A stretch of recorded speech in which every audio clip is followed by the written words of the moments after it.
Le baromètre de la diversité sociale à la télévision, outil du CSA, montre, une fois de plus, qu'entre la population française telle qu'elle existe sur la base de l'INSEE et ce que nous avons trouvé en analysant les images des chaînes, toutes les chaînes gratuites, plus Canal, entre la mi-journée et minuit, que ce partage de population, cette existence sociale ne se retrouve pas dans les programmes.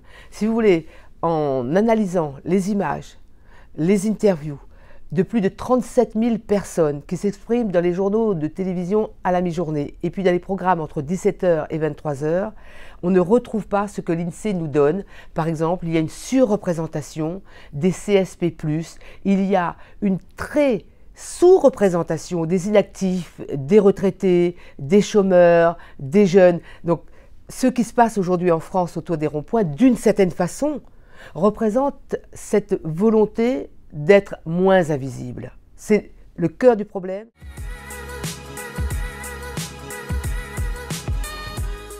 Et le baromètre de la diversité qui a été très consolidé pendant toute la durée de mon mandat, en y introduisant de nouveaux critères, par exemple le critère de la pauvreté, le critère des zones de résidence. Ce baromètre aujourd'hui est considéré comme un outil de référence, non seulement par le monde de la télévision, l'industrie de la télévision et de la radio, mais aussi par le monde universitaire. Il faut continuer à agir parce qu'il s'agit là tout simplement de la diversité sociale qui contribue à notre cohésion. Ça paraît être des mots, ce ne sont pas des mots.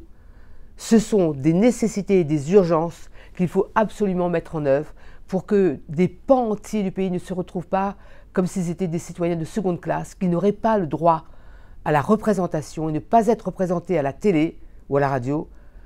Ne pas être représentés à la télé en tout cas, c'est comme si on avait moins de surface politique. Donc c'est un problème de discrimination tout simplement.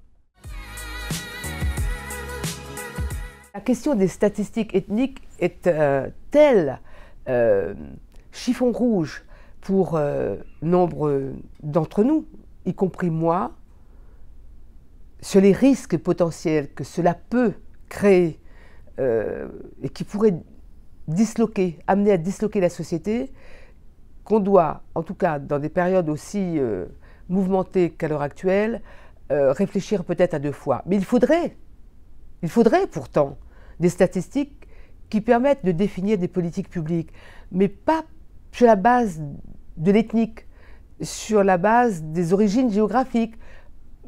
J'ai un peu peur que, à l'heure actuelle, la France dans son ensemble interprète cet usage, qui pourtant a cours aux États-Unis, qui sert de base pour définir des politiques, notamment dans le monde de l'audiovisuel.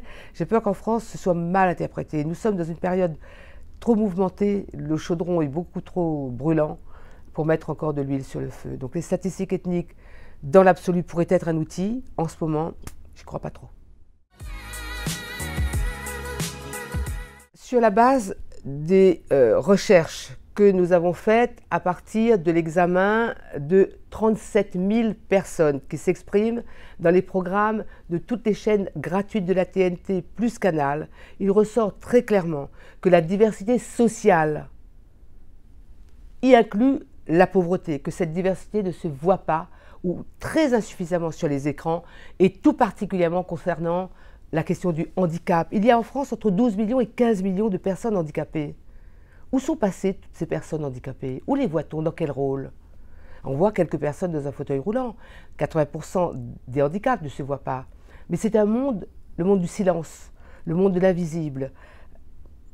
Pour pouvoir le dire, je travaille sur le terrain, notamment avec des associations, avec le secrétariat d'État des personnes handicapées.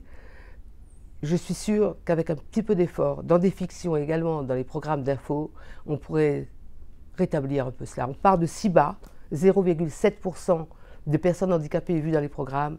Franchement, ça ne peut pas correspondre au pays et nous le savons très bien.